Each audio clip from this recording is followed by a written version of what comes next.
Hey guys, welcome back to more HOA Karen Reddit stories. In today's Ripestories video, imagine escaping the rent trap, building a debt-free tiny home with your own two hands, and then getting a knock on the door from the sheriff. An HOA president claims that you are an illegal squatter on your own property. What do you do when the system is weaponized against you? Let's dive right into the video. And the first one is titled, HOA Board President Confronted Me on My Own Private Land. Claims I have to join the neighboring HOA and owe years of back dues. Poster on r/legaladvice. So a few years ago I was paying way too much for a small apartment in town and getting nowhere. I was working full-time and still felt like every dollar I earned vanished into rent before I even saw it. I got tired of running on that wheel, so I started looking into buying some raw land. I found a parcel just a little over 2 acres a bit outside the city limits. It had been sitting unsold because it was an odd shape and there was nothing on it. I got it cheap and I paid cash, no mortgage, no bank, nothing owed to anyone. The deed came straight to me. Then I spent a long time building a tiny home on it, and I mean a long time. Most of it was done on weekends and evenings over a stretch that felt like it would never end. I did the framing myself and learned the rest off videos and from a friend who had built his own years before. I put it on a proper foundation, I had a real well drilled, and I also set up a rainwater system off the roof into a cistern for the garden. I even had a septic system put in and inspected, and I ran solar but also tied into the grid for backup. Every single piece of that build was permitted through the county. I pulled the permits myself, scheduled the inspections myself, and stood there while the inspectors signed off on the framing, the electrical, and the septic system. At the end of it, the county issued me a certificate of occupancy. I have all of it in a folder in a fireproof box because the one thing I learned through that whole process is that paperwork is what keeps you safe. I want to explain why that part matters to me because it's the whole reason any of this stung the way it did. For years, I felt like I was working just to keep a roof over my head and had nothing left over for an actual life. Building this place was me stepping off that treadmill on purpose. Yeah, I grow a garden off the rainwater, my power bill is almost nothing now, and when something breaks, I simply fix it myself because I'm the one who built it. I do not owe anything to a bank, I do not owe a landlord, and I don't answer to anybody about the place I sleep in at night. After everything it took to get here, the idea that a stranger could simply show up and try to force me to start paying again on land that is already paid for made me feel like I might lose the one thing I'd actually built for myself. So that is the situation. Now unfortunately, here is where the trouble starts. My land sits near a subdivision. One of those developments where every house looks like the one next to it and there are a gazillion silly rules to make your life miserable, and that subdivision has an HOA. My parcel is not part of it, and it never was. My lot is an older, separately platted piece of land that existed before the subdivision was ever drawn up, and when the developer came through and built that neighborhood, my parcel was simply left out. My deed does not reference their covenants either. There's no language in my title tying me to their association or anything. I simply share a property line with them, and that is the entire extent of our relationship. I have my own driveway off a county road. I don't use their roads, their entrance, their anything. I'd been living there peacefully for a while when the board president of that subdivision showed up at the end of my driveway. I will call her Tanya. And Tanya is the HOA president over there, and I later learned she also works part-time as a real estate agent who lists a lot of houses in that same neighborhood. Keep that second part in mind because I think it explains everything. The first time she was almost friendly about it, and she told me the neighborhood had standards and that my place did not meet them. She said the home was too small and that the rainwater setup looked like a junkyard and that things like mine dragged down the value of the homes that she's trying to sell. And I told her politely that I understood she had standards for her subdivision, but that my land was not in her subdivision, so her standards did not apply to me. Sadly, this was just the beginning. Over the following weeks, she came back twice more, and each time she was less friendly and more sure of herself. The second time she told me the association had reviewed my situation and that my parcel fell under their jurisdiction because of how the area had been zoned. Well, that's not how any of this works, but she said it like she was reading me a verdict.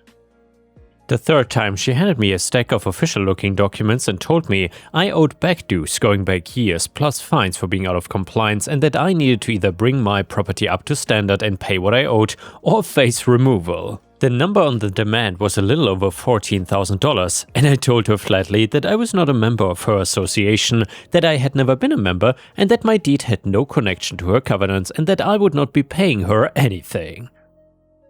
I told her she was welcome to have an attorney contact me if she believed otherwise, and she told me I would regret being difficult and walked back to her car. That night I actually read the stack of documents she gave me, and that is when my stomach dropped. Buried in there was something she called an annexation amendment. It was a document claiming that my parcel had been formally added into the HOA with what looked like signatures from board members and a date on it.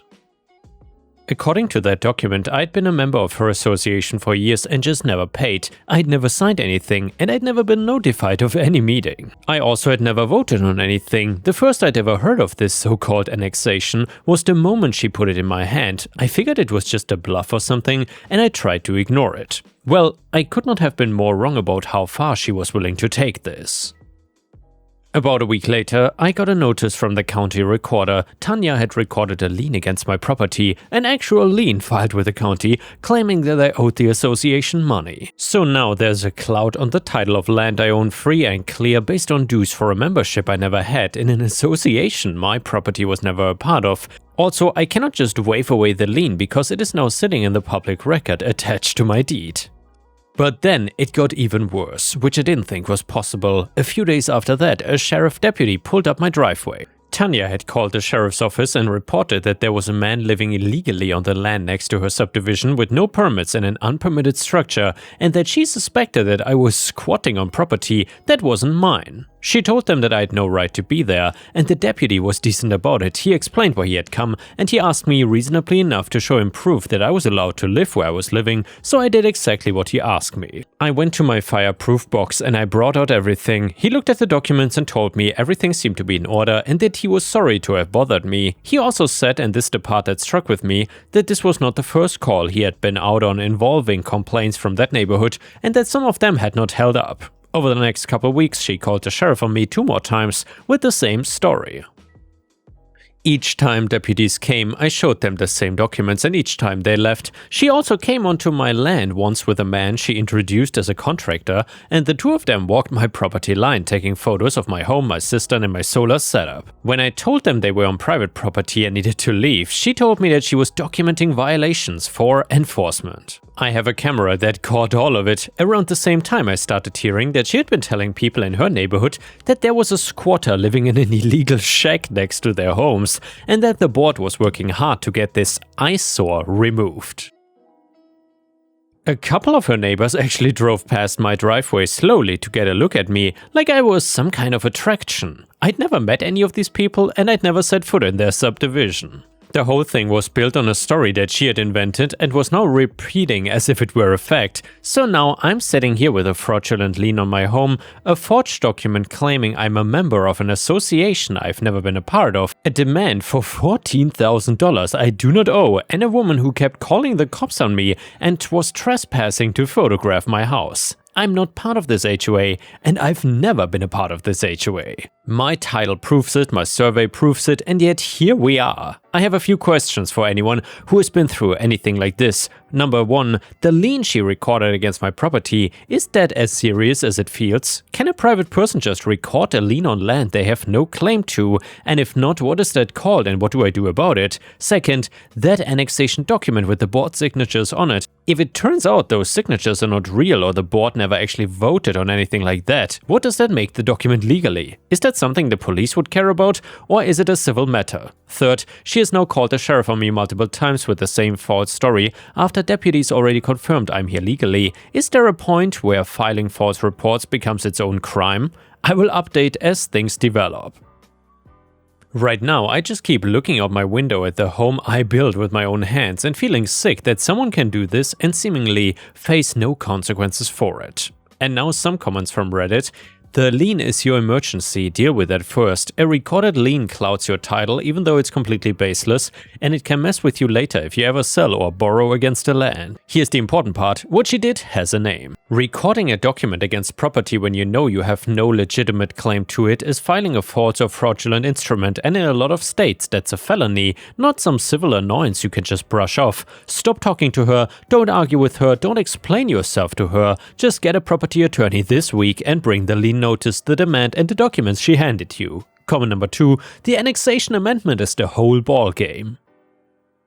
If those board signatures are forged or if there was never a real vote, that document is forgery, full stop. And she didn't just wave it at you, she reused it to record the lien and to demand 14 grand from you. That makes it forgery in service of a scheme to take money from you under threat. Ask your attorney specifically about theft by extortion, because demanding money you are not owed under threat of removal or arrest fits that in a lot of places. Keep the original document she gave you somewhere safe and don't write on it. Comment number 3, I sat on an HOA board for years, so listen to this part carefully. A board president cannot annex a parcel into an association on her own. It doesn't work that way anywhere. So, update to the story. First, thank you to everyone who replied. I read every comment. I want to start by saying I didn't do anything dramatic, but the first thing I did was hire a property attorney. He looked at my deed, my survey, and the documents Tanya had handed me, and within about 10 minutes he told me 2 things. Number 1, I had one of the cleanest cases he had seen in a while, and also because my title was airtight and my parcel had clearly never been a part of this association. Number 2, that what Tanya had done was not a civil squabble, it was potentially several felonies stacked on top of each other, exactly like a couple of you have said. Tanya's written demand had ordered me to provide all documentation establishing my legal right to occupy the property and my standing with the association within 30 days, or else the matter would be referred for enforcement. So my attorney and I gave her exactly that to the letter. We sent her by certified mail a complete set of documents proving my legal right to occupy my own property. We complied with her demand completely, but here's the part that really mattered. We didn't only send it to Tanya, we sent the identical set of documents to the actual board of the association, every member we could identify separately, and along with it my attorney included a formal written demand of our own. Since Tanya's own paperwork claimed my parcel had been annexed into the association, we politely requested that the association produced a legally recorded annexation instrument that made me a member, along with the minutes of the board meeting where that annexation was voted on and approved.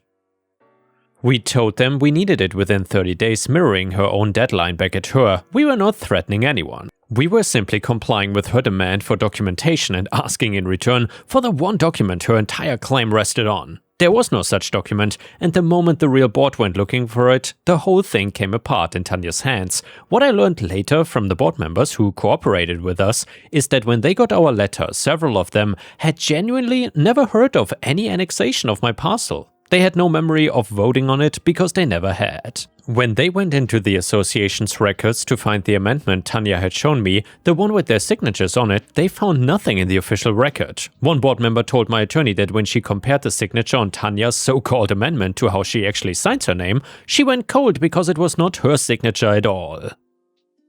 Another said the date on the document landed in a stretch when the board had not even held a meeting. The annexation amendment Tanya had handed me, the one she had used to justify the lien on my property, had never been adopted or recorded by the association, and she had manufactured the document, used it to record a lien against my property, and used it to demand money from me entirely on her own. The board panicked, and honestly, I don't blame them. Their president had committed forgery in the association's name and exposed every one of them to liability. They turned over their complete records to my attorney and to the sheriff's office voluntarily, and they couldn't have been more cooperative. They wanted to be as far away from what Tanya had done as possible, and once the sheriff's office had the association's records next to my deed, my survey, and the recorded lien, the picture was complete. The lien was based on a forged document, and the demand for money was based on a forged document, and the repeated false reports were on file. My attorney walked the entire file over to the county prosecutor, and then the investigation found the part none of us expected. Because Tanya had controlled the association's books for years as president, investigators started going through the HOA's actual finances, and it turned out my parcel was not the first time she had used the association as a tool for her own purposes. There were dues payments from real members that didn't match the association's bank records. Furthermore, there were funds that had moved in ways the rest of the board had never approved. The forged annexation against me was not one-off act of spite. It fit a pattern of a person who had been treating the association's authority and its money as her own for a long time, and who had decided that my debt-free little parcel of land was something she could either absorb or squeeze money out of. I genuinely think the real estate side of it was the motive. My home in her eyes hurt the comparable values of the houses she was trying to list, forcing me to either pay up, conform, or get out, solve the problem for her business. The charges when they came were serious. She was charged with recording a fraudulent lien or false instrument against real property, which in my state is a felony of its own. She was charged with forgery for the annexation document. She was charged with theft by extortion for demanding the $14,000 from me under threat of removal and arrest, and she was charged with filing false reports to law enforcement for the repeated sheriff calls after my legal status had already been verified. On top of all of that, she was charged with the financial crimes that came out of the association's books, and she fought it at first. She acted right up until the evidence was laid out like this was all a misunderstanding and that she'd been acting in the interest of the community. That position did not survive contact with the actual documents. And also, the forged amendment was in the prosecutor's hands. The recorded lien was a matter of public record with her name on the filing. Faced with all of it and looking at the combined weight of the property crimes and financial crimes, she eventually stopped fighting it. She was convicted because this was not a single mistake, but actually a pattern that included forgery, a fraudulent lien, extortion, and the financial crimes against the association, so she didn't walk away with a fine and a warning. Instead, she was sent behind bars. She was ordered to pay restitution as well, both to me and to the association she had stolen from. She lost her real estate license, which, given her whole motive seemed to be protecting that business, is a special kind of justice. The woman who called the sheriff on me again and again claiming I was living somewhere illegally is now the one who lost her freedom over what she did. The fraudulent lien was expunged from my property's title, so my deed is clean again. Through a settlement that involved the association's insurer, my legal fees were covered in full, along with damages for what she had put me through. I did not have to spend years and a fortune defending my own land, after all. And yeah guys, if you ask me, the HOA president did not make a mistake. She really tried to manufacture authority over property that she clearly had no control over. And she then used that fake authority to demand money, threaten enforcement, call law enforcement, and trespass on OP's land. That is very far from being neighborly. That is actually just harassment with paperwork. And by the way, let me know in the comments how you would have handled this situation if you were in OP's shoes. And now let's read a comment from Reddit. The first one said, "Obviously Tanya is a criminal and deserves jail time for forgery and embezzlement, but OP, you are incredibly naive. You literally admitted that you figured it was a bluff and then tried to ignore it when she handed you a forged annexation document. Who does that? You let a fraudulent document sit there, which gave her the window to file an actual lien and call the sheriff on you multiple times. If you had hired a lawyer the second she handed you that paper, instead of trying to play the passive-aggressive not my problem game, you could have shut this down before the police were ever weaponized against you." And the next comment said, "This woman basically committed identity theft against her own board members just because she could not stand the sight of a tiny home on private property that doesn't even belong to her. That is a level of dedication to being a hater that you almost gotta respect. She traded her real estate license and her freedom for a front row seat to a federal investigation." And yeah guys, let me know what you think about the story in the comments, and also please don't forget to like the video because that would help me tremendously. Thank you so much. And the next one is a fantastic malicious compliance story, which is titled, "Officer said she did not come to a full stop. Whole neighborhood said, we will be your huckleberry." So this story happened about 10 or 12 years ago. The location, there's a neighborhood behind my parents' house that everyone would cut through to get to the freeway sooner. At the exit of said neighborhood was a three-way intersection, all with stop signs. Almost everyone treated two of the signs as suggestions, as the third direction didn't go anywhere. Enter the motorcycle cop. Now, most of the police in our area are laid back and easygoing, and at the time would rather give you a warning than deal with the paperwork involved and giving a citation, with the obvious exception of when they had to deal with the occasional butt hook. The motorcycle cops, and this one in particular, have a bit of a chip on their shoulders, and their policy is, if they pull you over, you get a ticket. Enter my sister. My sister is one of those people who seem to be a magnet for police, despite the fact that she annoyingly follows the rules. She was on the phone with my dad when she approached the above intersection, stopped and proceeded when clear. Textbook, or so any rational person would think, the confrontation. On this day, however, she encountered Officer Dick, name change because I don't remember his real name. Officer Dick liked to hide in the bushes so he could nab everyone that rode through these stop signs, and at this time he decided to pull my sister over for the above reason. Only there was one tiny problem: she did actually stop at the stop sign. As Officer Dick was walking up to her window, she put my dad on speaker so he could hear the whole thing. The following dialogue is a close approximation of what happened, leaving out the irrelevant details. Officer Dick OD: "Good afternoon. Do you know why I pulled you over today?" My sister MS: No, not the slightest." OD: "I pulled you over because you didn't stop at the stop sign." Yes I did. I always stop. Besides, you've been hiding here for the last 2 weeks. I'm not dumb enough to run a stop sign right in front of you." "Yeah, well, you didn't stop long enough." "Pardon me? Didn't you just say that I did stop but not long enough?" "Yeah, I did." "So how long is enough then?" 5 seconds, ma'am." MS: Enter the neighborhood. Our neighborhood is pretty close-knit, so it didn't take long for the 5-second rule to go around. We were all getting tired of OD screwing with everyone, and so we decided to comply excessively.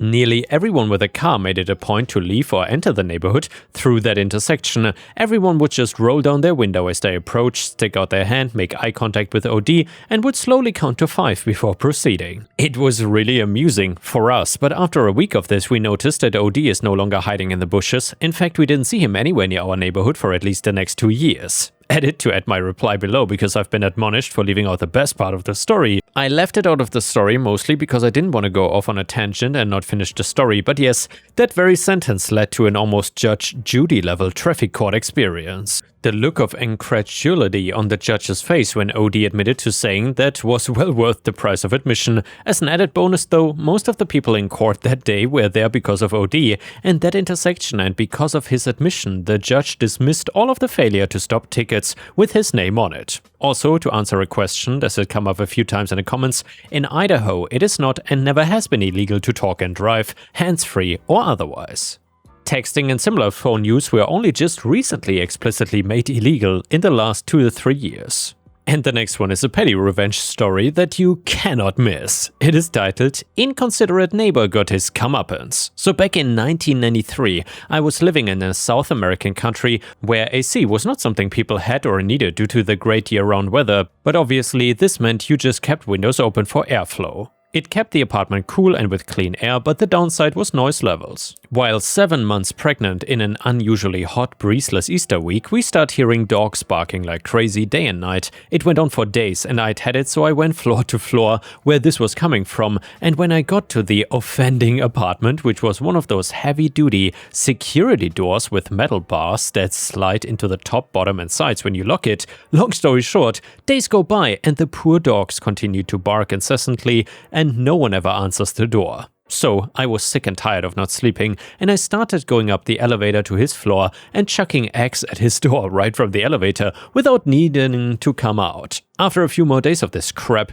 I stepped it up a notch. I took a tube of crazy glue and squirted its contents into the security door's lock, and when the guy returned, he had to call the fire department to help him get through to his apartment. As this was a steel door with bars, that went into the solid concrete walls, ceiling and floor around the door's frame, they had to use pickaxes to destroy everything around it to be able to pull out the doors because there was no earthly way to get the lock to open. You can only imagine the mess and what it must have cost him to fix the door and surrounding structures. I was at first feeling like I'd maybe gone too far until I got the full scoop. It turned out he went off on Easter vacation for 10 days and had left 2 large dogs chained up in a tiny bathroom with a bunch of food and water. Then I didn't feel so bad. And yeah guys, thanks for watching. I will see you again tomorrow, and please don't forget to subscribe.